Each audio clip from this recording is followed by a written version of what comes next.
So today, children, we are starting chapter number 8, Natural Resources, and we will be discussing the question answers, the IMP question answers of this chapter in this class. So the chapter is very easy. So this is a very scoring kind of chapter, because everything that we are going to study today is the same topics that we have studied in 8th and 9th. Similar topics है, कोई ज़्यादा इसमें differences नहीं है. So easily we can score well. तो first of all, questions की बात की जाए तो पहला प्रश्न जो इसमें आप याद कर सकते हैं वो है टाइप्स ऑफ रिसोर्सेज. ये कई बार पूछा जाता है टाइप्स ऑफ रिसोर्सेज के बारे में. तो ये होता है तीन तरह से, on the basis of ownership, on the basis of reavailability and on the basis of distribution. लेकिन इसमें ऑनरशिप के आधार पे जो है वो ज़्यादा पूछा जाता है.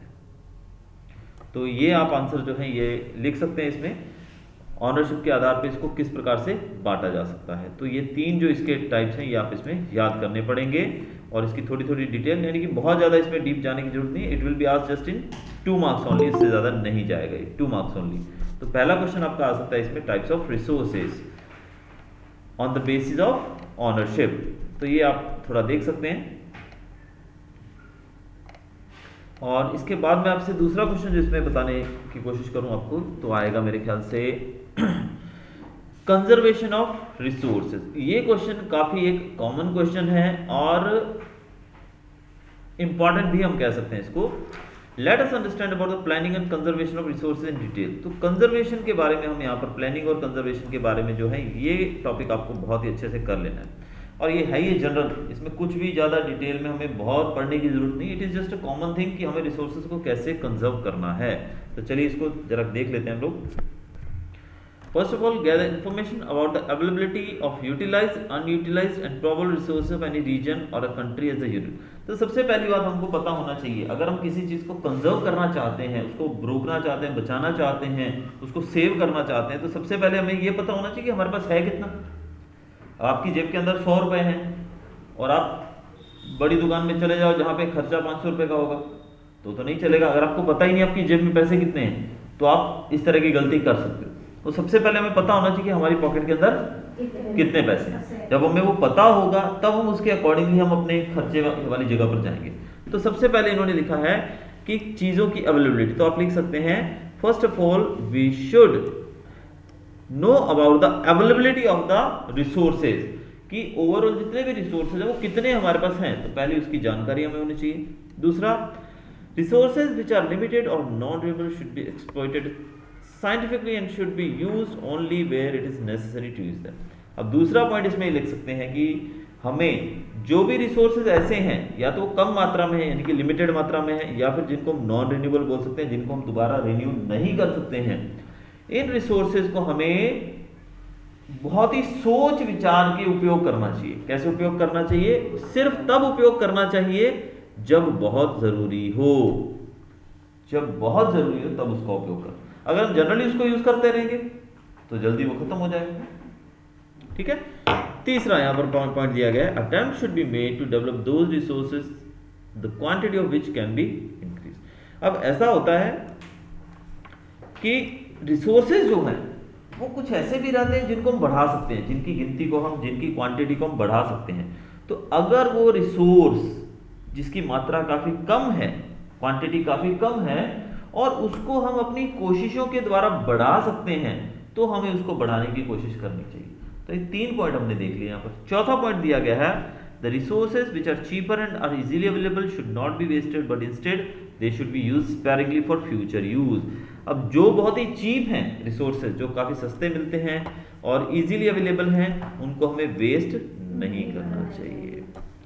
अब इसके लिए अगर एग्जांपल है, हम पानी की बात करें, वाटर आसानी से मिल जाता है और मेरे ख्याल से पैसा भी नहीं कुछ देना पड़ता उसका, फ्री ऑफ कॉस्ट. जैसा ये समझ लो, एक बार घर के अंदर आप कनेक्शन ले लो म्यूनसिपैलिटी का, पानी आ गया. और पैसे की बात करें, पैसा भी नाम मात्र सा लगता है. अगर बिल छोटा मोटा आता है तो 150 रुपये होगा, इससे ज़्यादा नहीं. ठीक है. तो उस पानी को हम बहुत वेस्ट करेंगे तो क्या होगा, कमिंग जनरेशन जो है हमारे फ्यूचर के लिए पानी की कमी हो जाएगी और वही पानी हमें खरीदना पड़ेगा. अब जैसे आप देखते हो बिस्लरी की बोतल 20 रुपए की हमें खरीदनी पड़ती है पानी की. अब पानी की कदर में कब पता लगती है? पता, जब हम बाय ट्रेन सफ़र कर रहे हो या बाय बस सफ़र कर रहे हो और हमारे पास पानी खत्म हो जाए. और वहाँ पे किसी भी स्टेशन के ऊपर पानी ऐसा होगा नहीं कि आप पी सको। अब जैसे कोरोना का टाइम है सपोज, अभी प्रेजेंट टाइम में हम देखें, अभी अगर आप ट्रेन या बस से या अपनी गाड़ी से भी कहीं सफ़र कर रहे हैं और आपके पास पानी नहीं है, तो क्या आप किसी भी होटल में जाके पानी पी लोगे रास्ते में? क्योंकि कोरोना काल चल रहा है, तो ऐसे में हमें बहुत डर लगेगा यार, पता नहीं पानी साफ है कि नहीं। तो हम क्या करेंगे, पैक्ड बोतल लेंगे बिस्लरी।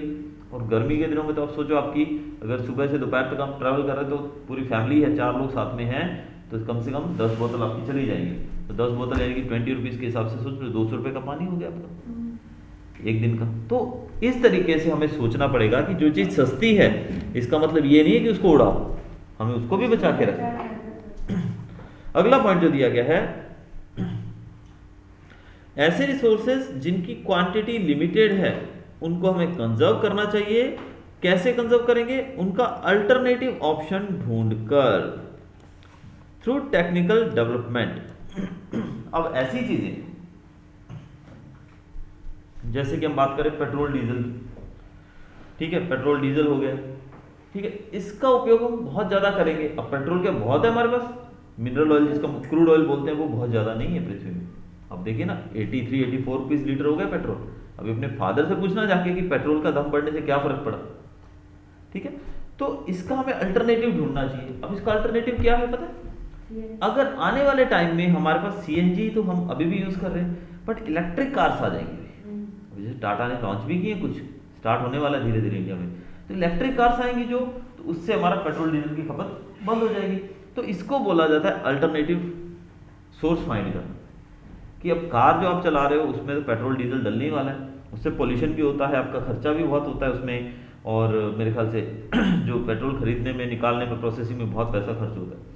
और अगर वही बिजली की बात करें तो घर जैसे मोबाइल चार्ज कर लेते हैं, आपने देखा होगा छोटे बच्चों की कारें आती हैं, बाइकें आती हैं, छोटे छोटे बच्चों को हम देते हैं जो चार्जिंग वाली होती है, उसको हम लगा के स्विच में चार्ज कर दें, फिर वो 40-45 मिनट तक वो बढ़िया चलती रहती है, बच्चा उसमें बैठ के घूमता रहता है, ठीक है ना, वो कारें होती हैं। तो वो एक इलेक्ट्रिक कार ही हुई। तो वैसी ही हम बड़ी कारें बना लें जो कि इलेक्ट्रिसिटी पे चले, जैसे कि इलेक्ट्रिक स्कूटीज तो आज भी आती हैं, हमने देखा होगा बिजली से चलने वाली, उनको बस चार्ज कर दो वो चलती रहती हैं, उसमें आवाज़ भी बिल्कुल नहीं होती है, जैसे साइकिल चल रही थी वैसे चलती है, बहुत हल्की होती है, स्पीड भी एवरेज रहती है, बहुत स्पीड में नहीं जाती है। तो ये बहुत सारे बेनिफिट्स हमें उसमें मिल सकते हैं। और टोटल सबसे इंपॉर्टेंट चीज़ कि अगर उस पर आपने आज 50,000 का खर्चा किया है उसको खरीदने में, तो 2-3 साल के अंदर वो सारा पैसा आपका रिकवर हो जाएगा, क्योंकि आपको पेट्रोल तो डालना ही नहीं है उसमें।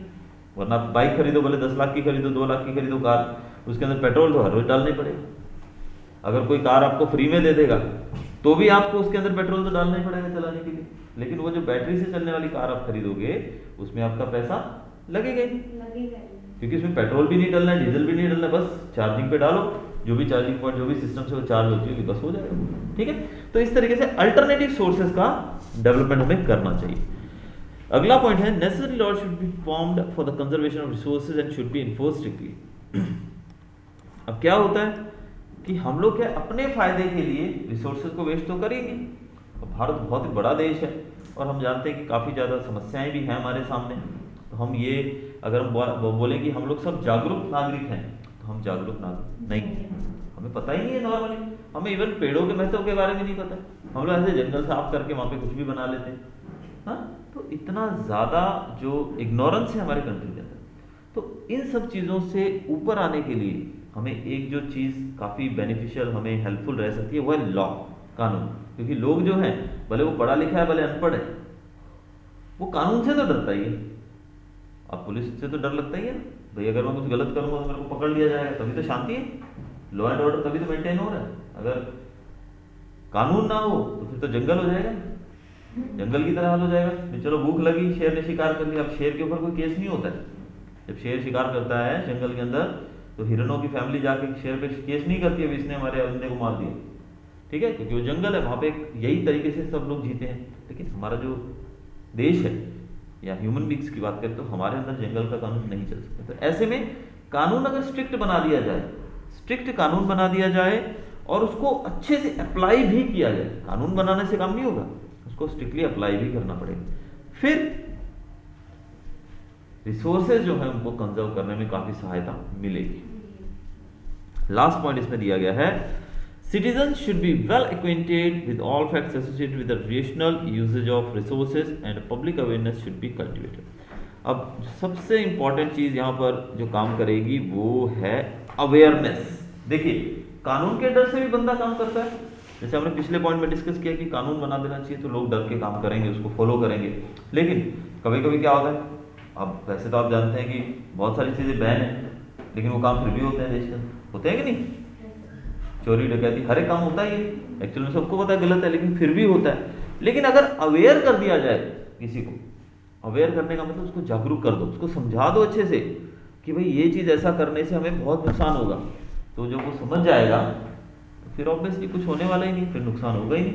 जब सब आपके दिमाग में सारी चीज़ यहाँ से शुरू होती है, हमारे ब्रेन से, और जब इसके अंदर हमने एक पॉजिटिव चीज़ डाल दी तो उसके बाद वो काम गलत हो गए। तो लोगों को जागरूक करना, उनको समझाना कि रिसोर्सेज हमारे लिए किस तरह से काम आते हैं, रिसोर्सेज हमारे पास लिमिटेड कौन से हैं, अनलिमिटेड कौन से हैं, जिनको हम नॉन रिन्यूएबल रिन्यूएबल बोलते हैं।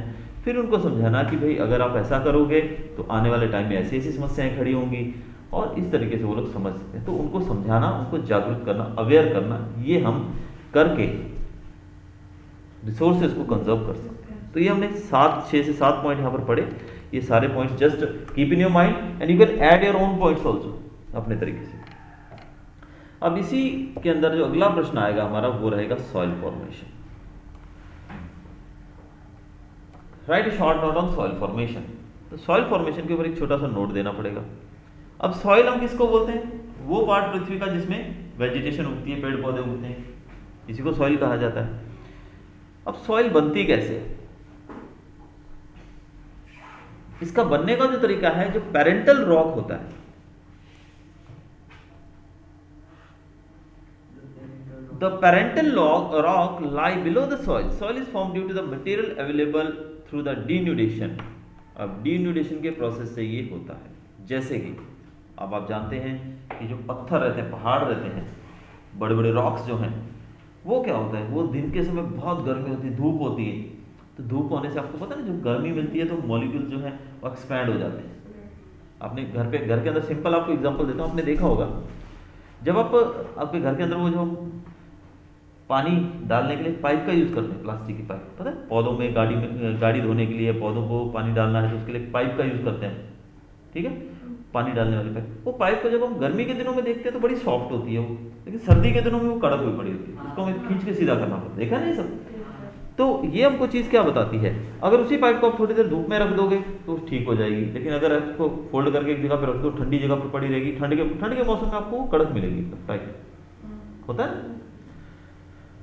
तो ये चीज़ हमको बताती है कि गर्मी मिलने पे कोई भी चीज़ है वो सॉफ्ट हो जाती है, यानी एक्सपैंड हो जाती है, और जब वो उसको ठंडक यानी कि टेम्परेचर कम मिलता है तो वो कड़क हो जाता है। वही हमारे पत्थरों के साथ होता है। जो रॉक्स वगैरह होते हैं, क्या होता है, ये जब उनको धूप, देखो रॉक पत्थर जो है वो कहाँ पड़े होते हैं, ग्राउंड्स के अंदर। पहाड़ जो हैं वो खुले मैदानों में होते हैं। कोई पहाड़ हमारे घर के अंदर तो नहीं होता है कि ऊपर छाँव है, पहाड़ का है, ग्राउंड में दूर दूर मिलेंगे आपको, तो वहाँ पर बहुत ज़्यादा धूप पड़ती है, बहुत धूप होती है। तो धूप के कारण पूरी धूप सुबह 7 बजे से लेकर शाम के 7, जब सूरज उगता है और जब तक डूबता है तब तक उसको कंटिन्यूस धूप मिलती है। इससे क्या होता है, वो एक्सपैंड हो जाता है, ठीक है, एक्सपैंड होगा। फिर रात होते ही वहाँ पर ठंडक भी जल्दी होती है। अब आपने देखा होगा राजस्थान, जैसे कि रेगिस्तान की बात करें, डेजर्ट में, तो डेजर्ट में दिन में बहुत गर्मी होती है और रात को बहुत ठंड होती है, क्योंकि रेत जो है, सैंड जो है, वो जल्दी गर्म होती है और जल्दी ठंडी भी होती है। तो दिन में अगर रेगिस्तान में आपको बहुत गर्मी लग रही है तो रात को बहुत ठंड भी लगेगी, ठीक है।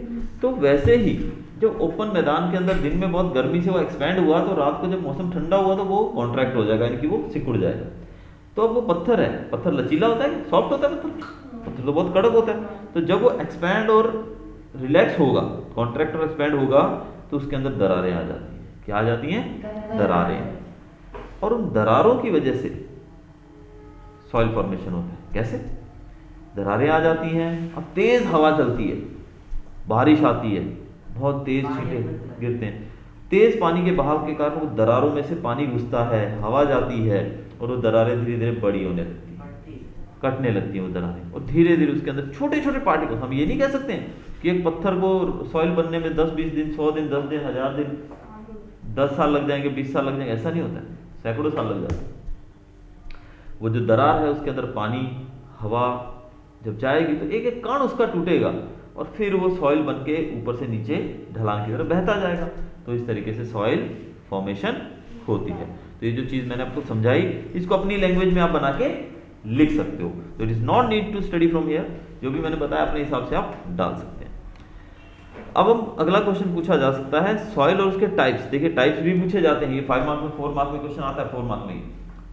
What is soil, explain its types, उसके टाइप्स बताइए। The upper most layer of the crust of earth is called soil. आपको पता है सॉइल क्या होती है? अपर लेयर को हम बोलते हैं जिसके अंदर सारे मिनरल्स होते हैं, जिसके अंदर सारे बायोटिक एलिमेंट्स होते हैं जो कि वेजिटेशन की ग्रोथ और डेवलपमेंट के लिए ज़रूरी है। अब ऐसा भी है कि सॉइल है, उसके अंदर जो एलिमेंट्स होते हैं, न्यूट्रिएंट्स होते हैं, क्या वो हर जगह पर सेम है? नहीं, हर जगह पर वो सेम नहीं है। जो सॉइल तुम्हारे घर के पास है, हो सकता है तुम्हारे खेत के अंदर बहुत अच्छी खेती हो रही हो, और वही मेरा खेत जो है दूसरी जगह पर, वहाँ पे खेती अच्छी नहीं हो रही हो। क्यों? सॉइल के टाइप में डिफरेंस। तुम्हारी सॉइल जो है बहुत फर्टाइल हो सकती है, मेरी सॉइल है वो फर्टाइल नहीं हो सकती है। तो ऐसे में सॉइल जो है हम बोलते हैं कि अपर लेयर, जिसके अंदर हम खेती करते हैं, यानी कि जिसके अंदर चीज़ों को उगा सकते हैं। ठीक है, अब इसको आप शॉर्टली सॉइल की डेफिनेशन दे सकते हैं। उसके बाद जो मेन टॉपिक इसमें रहेगा टाइप्स ऑफ सॉइल। तो सॉइल के टाइप्स को हमें डिस्कस करना है। पहला हम टॉपिक देखेंगे इसमें एलुवियल सॉइल। अब इसको लिखना कैसे? देखिए बच्चे जो रहते हैं बहुत घबरा जाते हैं क्योंकि इतना बड़ा आंसर है। मैं आपसे सजेशन दूंगा कि कभी भी सोशल साइंस के अंदर या हिंदी के अंदर या फिर मैं कहूँ इंग्लिश में भी या साइंस में भी लर्न वो चीज़ करो जिसको हम बदल नहीं सकते। जैसे साइंस में फार्मूलाज होते हैं, कुछ भी कोई फार्मूला है, सपोज हमें कोई न्यूमेरिकल करना है, उस न्यूमेरिकल के लिए फार्मूला दिया है, वो फार्मूला तो आपको जो दिया वही लगाना पड़ेगा। मैथ्स के अंदर भी जो फार्मूला दिया वही लगाना पड़ेगा, उसको अपनी मर्जी से नहीं कर सकते हो। ठीक है, अब छोटे तो वो नहीं कि भाई 2+4 पूछा तो कुछ लोग 2 उंगलियों पे गिन के कर देंगे, कुछ लोग नीचे लाइन लगा के कर देंगे, वो तो नहीं है सिस्टम। अभी फार्मूलाज का टाइम आ गया बड़े, तो मैथ्स में जहाँ पर पर्टिकुलर चीज़ है वहाँ पे आप कुछ नहीं कर सकते। बट बाकी सब्जेक्ट्स के अंदर क्या करो, उसकी कंसेप्ट समझो और फिर take it in your own way, अपनी भाषा में उसको लिखने की कोशिश करो। And always use short sentences and simple language. उसको लर्न मत करो कि क्या दिया गया है, रटना नहीं है। हम अब जैसे मैं आपको इस क्वेश्चन में क्या करवाऊंगा, मेन चीज़ें अंडरलाइन, पिछले जो 5-6 चैप्टर हमने किए उनमें भी हमने क्या किया, मेन चीज़ें मैंने अंडरलाइन करवा दी, हाईलाइट करवा दी, बस वो चीज़ें आपके माइंड में होनी चाहिए, फिर लाइन खुद ब खुद बनेगी। तो अब इस क्वेश्चन को हम कैसे लिखेंगे, एलुवियल सॉइल वाले। अब सबसे पहले आपको बता दूं एलुवियल सॉइल के बारे में हम बचपन से पढ़ते आ रहे हैं, काफ़ी क्लासेस में हम सीख चुके हैं। एलुवियल सॉइल होती क्या है? एलुवियल सॉइल वो सॉइल है जिसको नदियाँ अपने साथ बहा कर लाती हैं। नदियाँ कहाँ से आती हैं? पहाड़ों से। पहाड़ों से वो ढलान वाले एरियाज की तरफ जाती हैं, और वो जो नदियाँ हैं वो अपने साथ जो मिट्टी बहा कर लाती हैं उसको एलुवियम कहा जाता है। क्या कहते हैं? एलुवियम, और इसीलिए इसको एलुवियल सॉइल कहते हैं। अब नदी क्या करती है, पहाड़ों से आते वक्त अपने साथ बहुत सारी मिट्टी वो लेकर आती है, और मिट्टी लाकर वो प्लेन रीजन्स के अंदर बिखेर देती है। अब देखो ये ऊंचाई से नदी आई और वो यहाँ इस ग्राउंड में आकर फैल गई, तो मिट्टी कहाँ जमेगी? यही जमेगी ना, ऊपर तो नहीं जमेगी क्योंकि ऊपर से तो फ्लो नीचे आ गया। तो इस तरीके से जो प्लेन्स बनते हैं वो बहुत ही फर्टाइल प्लेन्स होते हैं, यानी कि मिट्टी बहुत ही उपजाऊ होती है। हमारे भारत के अंदर नॉर्दर्न प्लेन्स जो हैं, Punjab, parts of Haryana, Uttar Pradesh, some parts of Madhya Pradesh etcetera, some parts of Rajasthan also, ये जो एरिया है इसको प्लेन रीजन बोलते हैं। पढ़ाया ना मैंने फिजियोग्राफी में, 9th में भी पढ़ाया था आपको फिजियोग्राफी ऑफ इंडिया में। तो प्लेन्स जो हैं, ऊपर क्या है, हिमालय माउंटेनस रीजन है, उसके नीचे का जो पार्ट है उसको हम कहते हैं प्लेन्स। तो प्लेन्स जो हैं वो एलुवियल सॉइल से बने। अब इसकी खासियत देख लेते हैं जरा। ये सॉइल जो है वो भारत के 43% एरिया के ऊपर फैली हुई है। तो पहला पॉइंट हमारा तैयार हो गया कि भारत का जो 43% एरिया जो है उसके अंदर ये सॉइल फैली हुई है। ये सॉइल कहाँ पाई जाती है? मैंने बताया आपको, नॉर्दर्न प्लेन्स के अंदर, ब्रह्मपुत्र वैली से लेकर सतलुज वैली तक, यानी कि इस पार्ट से, हमारे ईस्टर्न पार्ट से लेके वेस्टर्न पार्ट तक, बीच का पूरा पार्ट है। यानी कि अगर हम अरुणाचल प्रदेश साइड से शुरू करें ना, ईस्टर्न पार्ट से लेके इस तरफ हमारा गुजरात तक समझ लो, वेस्टर्न पार्ट, ये बीच का पूरा पार्ट जो है ये एलुवियल सॉइल से भरा हुआ है। The formation of alluvial soil is due to the alluvial deposition by the rivers. मैंने आपको बताया कि एलुवियम, एलुवियम भी लिख सकते हैं आप, या फिर एलुवियल डिपोजिशन, डिपोजिशन का मतलब होता है जमना, कि एक के ऊपर एक लेयर जमती जाती है तो मिट्टी जमती रहती है, तो इस तरह से बनते हैं ये। अब इस सॉइल की खासियत क्या है, इसके अंदर पोटाश, फॉस्फोरिक एसिड और लाइमस्टोन ज़्यादा होता है। ये तीन चीज़ें इसमें ज़्यादा होती हैं, आपको अंडरलाइन कर लेनी है। और इसके अंदर नाइट्रोजन और ह्यूमस थोड़ा कम होता है, नाइट्रोजन और ह्यूमस कम होता है। अब नाइट्रोजन की कमी को पूरा करने के लिए अगर हम इनके अंदर पल्सेस दालें उगाए तो नाइट्रोजन कंटेंट को स्टेबल किया जा सकता है। नाइट्रोजन अगर पृथ्वी के अंदर कम हो सॉइल के अंदर तो उसको कमी को पूरा करने के लिए हमें कुछ डालने की जरूरत नहीं है फर्टिलाइजर। अगर हम उस जगह पर दाल या मटर जैसी चीज़ें उगा देंगे ना पल्सेस, तो पल्सेस की जो जड़ें होती है ना वो नाइट्रोजन फिक्सेशन का काम करती है। राइजोबियम नामक एक बैक्टीरिया होता है जो कि नाइट्रोजन फिक्सेशन का काम करता है, तो नाइट्रोजन उसके अंदर खुद ब खुद बढ़ जाती है। तो एलुवियल सॉइल के अंदर अगर आप पल्सेस उगाते हो तो नाइट्रोजन कंटेंट उसका फिर से बढ़ जाएगा। अब इसके अंदर कौन कौन सी चीज़ें लगा सकते हैं हम, wheat, paddy, sugarcane, jute, cotton, mess, oilseed etcetera. बस ये पूरा हुआ। अब इसके अंदर 4 से 5 पॉइंट जूट।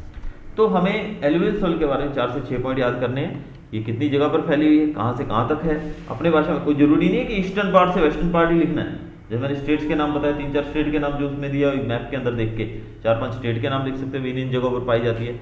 याद रखना है इसके अंदर 3 चीज़ें होती हैं, पोटाश, फॉस्फोरिक एसिड और लाइमस्टोन ज़्यादा होता है। नाइट्रोजन और ह्यूमस की इसमें कमी होती है। नाइट्रोजन की कमी को पूरा करने के लिए हम इसमें पल्सेज उगा सकते हैं।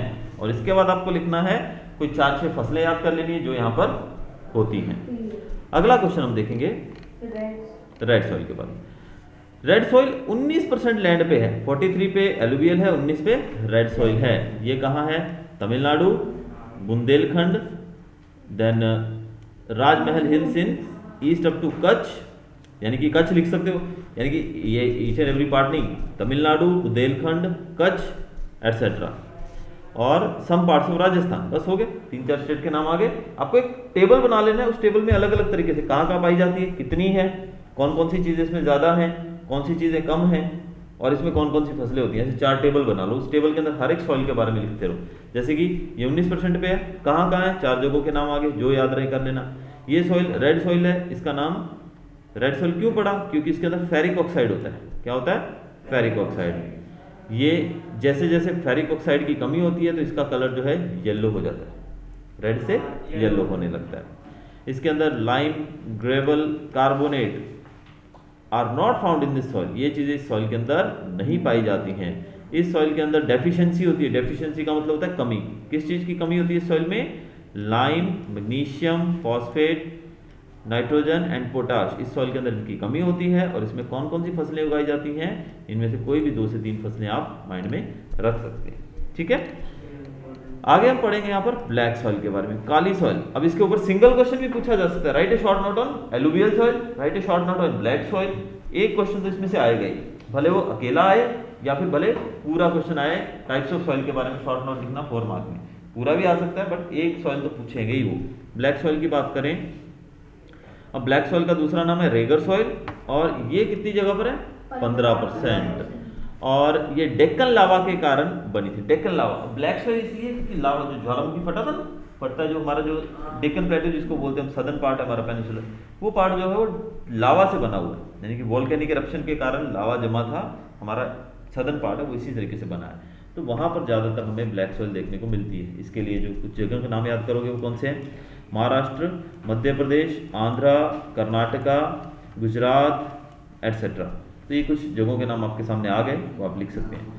Lava rocks and climate play an important role in the formation of such soil. अब ये सॉइल किससे बनी है, because of climate and lava, lava और क्लाइमेट के कारण। आप लावा भी लिखोगे चलेगा कि लावा से बनी होती है। अब इसके अंदर क्या ज़्यादा होता है, iron, lime, calcium, potash, aluminium, magnesium carbonates, ये ज़्यादा होता है। The moisture dries up it is considered to be quite fertile. ये भी काफ़ी फर्टाइल होती है और इसकी कैपेसिटी ऑफ मॉइस्चर रिटेन करने की ज़्यादा रहती है, यानी कि ये ज़्यादा समय तक गीली रह सकती है। ये पानी को पकड़ के रखती है, जल्दी सूखने नहीं देती है।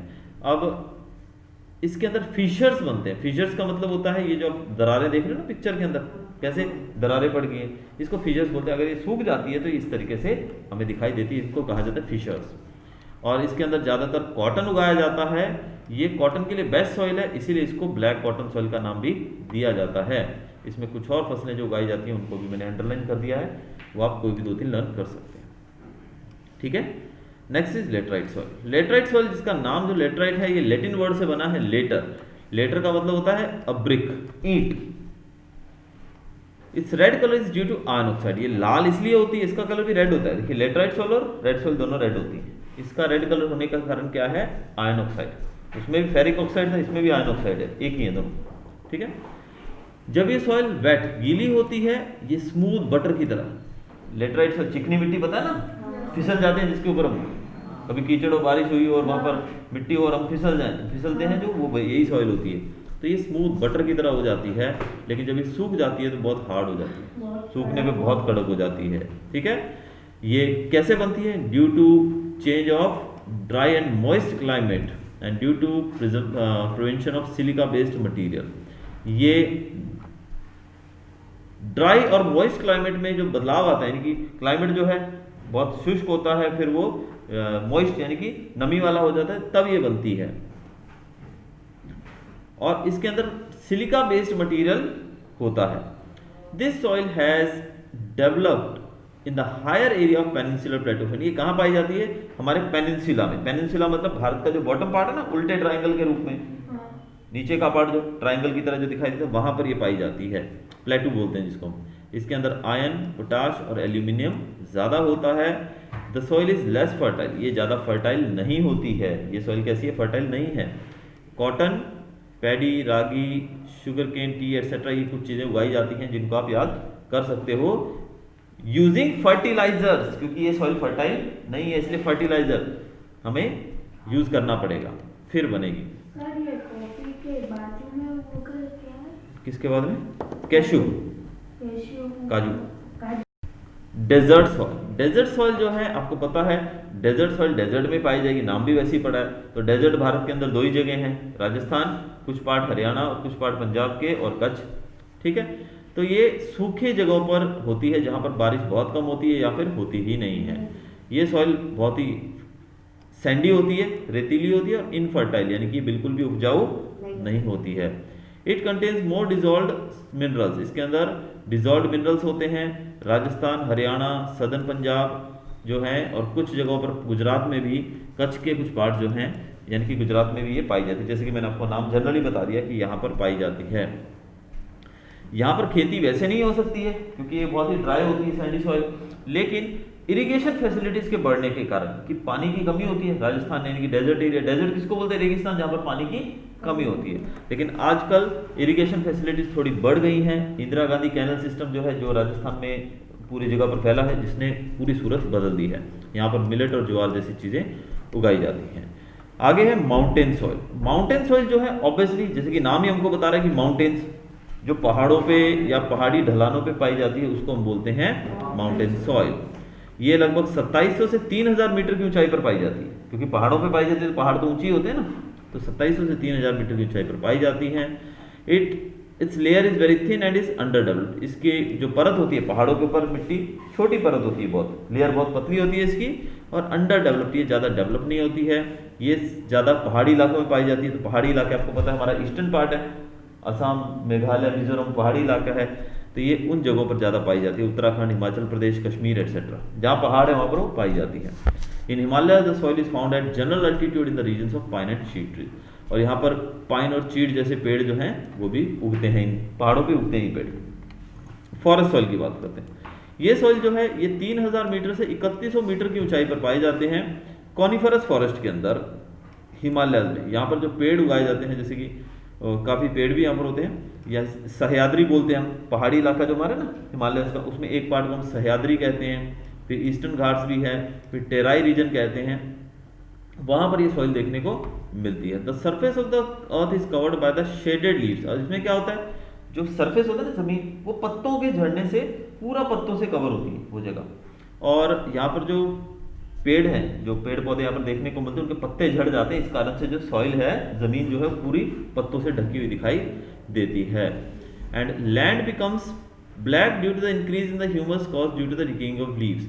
अब जो पत्ते जो नीचे पड़े हैं, पत्ते सड़ेंगे पत्ते सड़ेंगे, सड़कर वो काले हो जाएंगे और ह्यूमस के कारण, ह्यूमस बना देंगे, इस कारण से ज़मीन हमें काली दिखाई देती है। कैसी दिखाई देती है? Black. It changes into blue और red colour while going down within the land. जैसे जैसे ये ज़मीन के अंदर जाते हैं, ये जो ह्यूमस है हो जाता है, वैसे वैसे इसका कलर रेड और ब्लू होने लगता है। यहाँ पर टी, कॉफ़ी, स्पाइसेस, कुछ और क्रॉप जैसे कि मेज़, वीट, बार्ले एट्सेट्रा उगाए जाते हैं। ये भारत में काफ़ी कम जगह पर पाई जाती है। अब लास्ट टाइप ऑफ सॉइल जो यहाँ पर दर्शाया गया है वो है मार्शी, जिसको हम पीटी सॉइल भी कहते हैं। ये जो सॉइल है ये ह्यूमिड रीजन्स के अंदर पाई जाती है। ह्यूमिड यानी कि जहाँ पर बारिश बहुत ज़्यादा होती है, यानी कि जहाँ पर नमी ज़्यादा होती है वहाँ पर। ड्यूरिंग रेनी सीजन, बारिश के दिनों में, the land is submerged under water, यानी कि ऐसा ज़मीन जहाँ पर बारिश के समय हमेशा पानी भरा रहता है। बारिश जब बिल्कुल ख़त्म होगी तब वो सूखेगा, तब वो सॉइल सामने आएगी, तब तक वो पानी में भरा रहेगा। When the water recedes paddy can be grown. अब यहाँ पर पानी भरा हुआ है, हमेशा बारिश होती है, पानी खूब आ गया।